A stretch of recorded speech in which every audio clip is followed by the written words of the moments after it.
What does this stick figure have to do with a car dashboard or a street pole? Why does a stick figure feel more human than a perfect AI-generated masterpiece? Maybe we don't want more detail. Maybe we want something our brains can still trust. Because when perfection is easy, imperfection becomes valuable. In this video, we'll see why stick figure animations are becoming more and more popular. And of course, I'll also show you how to make these bad boys. So let's dive in and first see why less is actually more. So, what does a stick figure and a car dashboard have in common? Well, everything. Because the evolution of design everywhere moves toward less. At first, when it was still new, a bunch of buttons on a car were super cool. Now, people got used to it and want simpler dashboards because it just doesn't impress anymore. Same thing with street poles. Same thing with interior design. Also the same thing with logos of famous companies. As time goes by, people get used to stuff and it stops being cool. So they want simpler things.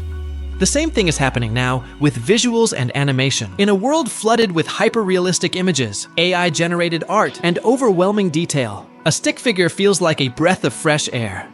And that's why, today, making simple, clean, stick figure animations might actually give you more connection than making something perfect. Now, understanding the psychology behind it is very important to know why we're doing this. Our brains are lazy. When something is simple, it feels right, it feels familiar, it feels trustworthy. But when something is overloaded with details, your brain senses that something is off. This is why ultra-realistic AI images can sometimes feel creepy. This phenomenon is called the uncanny valley. It's when something looks almost human, but not quite. Instead of connecting with it, you pull away. Stick figures avoid all of that. They're obviously simple, obviously human. In a world flooded with overwhelming detail, simplicity feels honest. Now, why does it matter for us wannabe animators and content creators? Well, you win in 3 ways: speed, clarity, and emotion. Speed because animating a stick figure takes minutes, not days. Second, clarity. With fewer lines, every movement is easier to read. When it's surprised, even a tiny tilt of the head feels huge. Third, emotion. Minimal characters invite the audience to project emotions onto them. The less you show, the more the viewer fills the gaps with their own feelings. And that is very powerful. So, let me show you how to actually make these stick figures. There are many ways to get the figures and characters you want. I'll show you my favorite and most effective ones. And I will show you how to animate them. You can either draw it, download it, or generate it. And obviously, mix these methods to get the best result. Drawing it is not the one I would recommend the most, but you'd be surprised by how easy it can be. You can do this in any drawing tool, even in Google Slides. Open it up and start by drawing the character's head. You can use the Shapes feature and simply use a circle. Draw it and place it. For the eyes, you can go for a small rectangle. You can play with its shape and rotation to show multiple face expressions. Fill it with the right color, place the first one, and duplicate the second eye. For the mouth, just use an arc shape. Choose the right thickness, size, and rotation angle, and place it. Now, the body. Simple lines with the right thickness and color. Just follow your intuition and draw a simple shape. And remember, we're not trying to be realistic here. Next, the arms and legs. Same thing. Simple lines with the right thickness and color. When you're done, zoom in and control the junctions. You know, these connection points. You can either stop here or add hands, fingers, and feet. You can go for a simple circle shape or draw the fingers with simple lines. Actually, I think I'll go for lines for the fingers and the circle for the feet. I think it looks better this way. And now you have your base character that you can now duplicate and quickly create other positions. You can play around with the mouth to show a sad expression, or with the arms to show different positions. Simply select the parts and rotate them as you wish. You can also play around by creating eyebrows for a more expressive character. And that is basically it. You export your images in PNG or SVG when you're done, and you got yourself a handmade character. Option 2 is to download it online. On various image platforms, you can search for stick figure and you will get many assets to choose from. You can even specify if you want characters for movement or facial expressions, for example. You can even look for more specific drawings in different environments. Once you find the one you like, if you want to stay simple, just remove the background.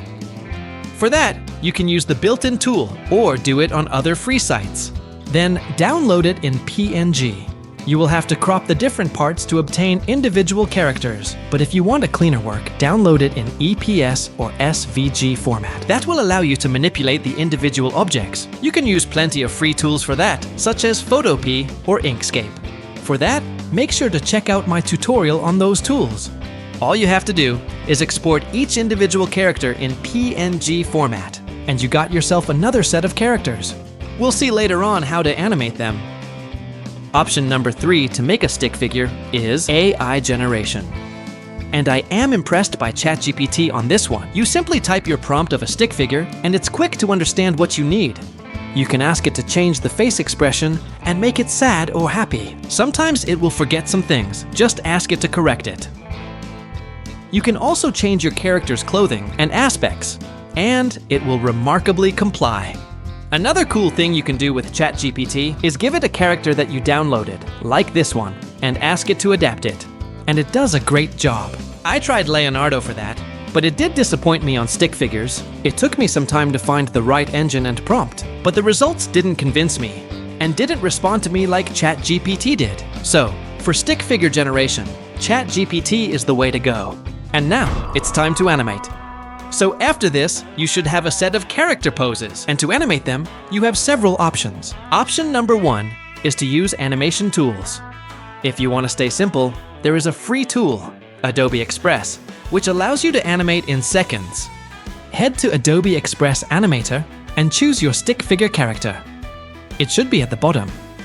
Then, start recording or upload an audio file of your voice, and let the magic work. The app will automatically sync the character's lips and add some poses and gestures. If you want to stay simple, I think that's a very fair option. If you have the subscription, you can do advanced movements using keyboard shortcuts, a very powerful but paid tool. If you're interested, check out my video on that. Option number 2, my favorite, would be to animate frame by frame. I already did a tutorial on that too. Actually, a very popular one. But here are the main things to remember. Here, I have a set of characters that I downloaded and saved in PNG format. As you can see, it's a movement set. So let's pick the first frame and size it. Then place the second one, which has the closest motion position. Let's apply the same zoom level as the previous frame. But as you can see, the animation is not smooth. That's because the arms make the object change ratio. To solve this, make the second frame overlap the previous one, so that we can see both, and align a landmark part of the body. In this example, the head. Once aligned perfectly, bring it back to where it belongs, and test. Repeat this process, and you should obtain a rather good animated character. You can obviously choose to add a scenery background in the same style. Or not. You can do whatever you want to create the style you want. Last option to animate your stick figure, AI generation. You would need to give it a reference image, which will often be the first frame, and the result is okay. I guess you could make some scenes using this, but honestly, I think I still prefer option number 1 or 2, use an animation tool, or animate frame by frame. I guess it will depend on your preference and what you intend to do in your scenes. If you liked the video, make sure to let us know in the comment section. As always, subscribe and leave a like to support our channel, and see you next time. Cheers!